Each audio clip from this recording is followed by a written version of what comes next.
If I asked you to imagine India, I think you'd think of poverty, pollution, and traffic. With many people, it's almost a reflex, a remnant of our colonial past. Never mind that India has sent a spacecraft to the moon, become the world's fourth largest economy, pioneered one of the world's most sophisticated digital payment systems, and is producing some of the brightest scientists, engineers, CEOs, and entrepreneurs on the planet. For many outsiders, particularly Westerners, India is still frozen somewhere in the 1970s. Now, don't get me wrong, India has poverty, it has pollution, it has traffic that makes the M6 at rush hour look positively relaxing. But reducing a nation of 1.4 billion people to those cliches is a bit like judging Britain entirely by drizzle, potholes, and homelessness. This weekend, on the 15th of August, India celebrates Independence Day. Less than 80 years after emerging from the Raj, it has become one of the defining powers of the 21st century.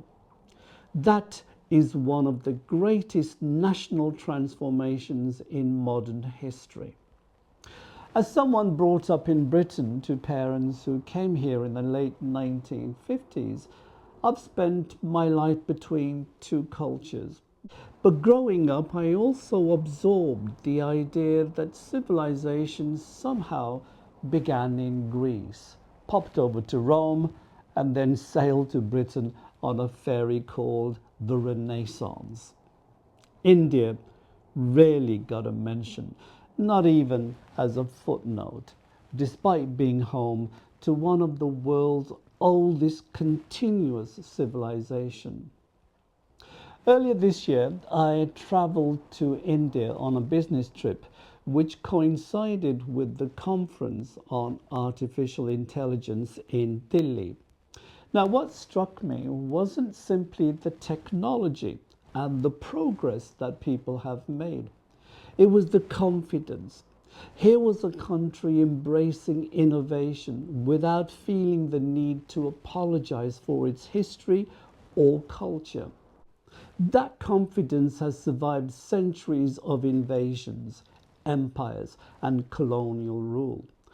India's languages, philosophies, skills, traditions, and customs endured because ordinary families refused to let them disappear.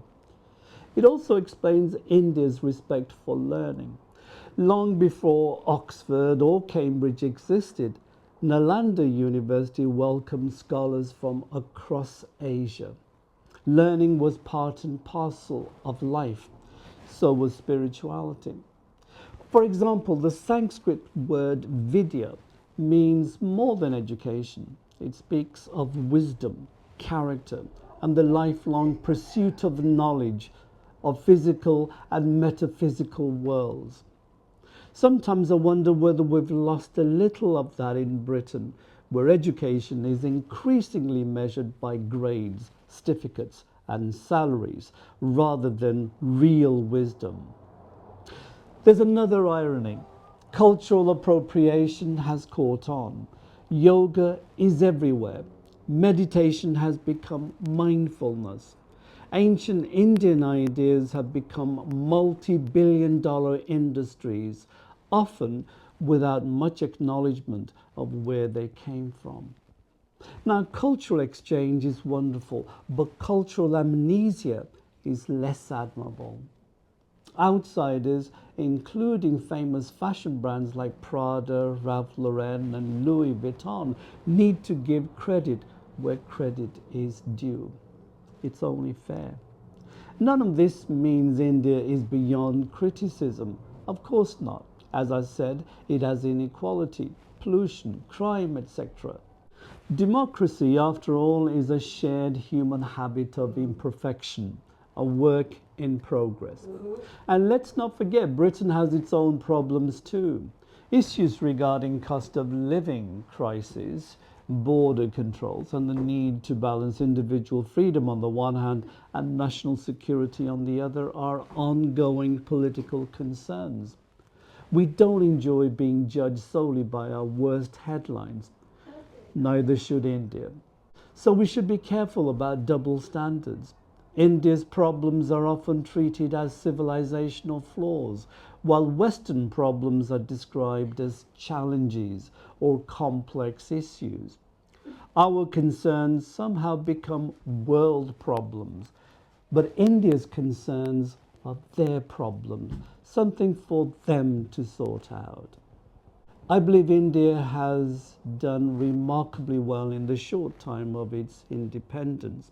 It has built satellite software companies and a fast growing economy while remaining rooted in Hindu civilization that stretches back thousands of years before any of the Abrahamic religions came into being. That combination, modern ambition and ancient continuity, is rare. In fact, it's unique. As someone who loves both Britain and India, I don't see this as a competition. Each has strengths the other could learn from.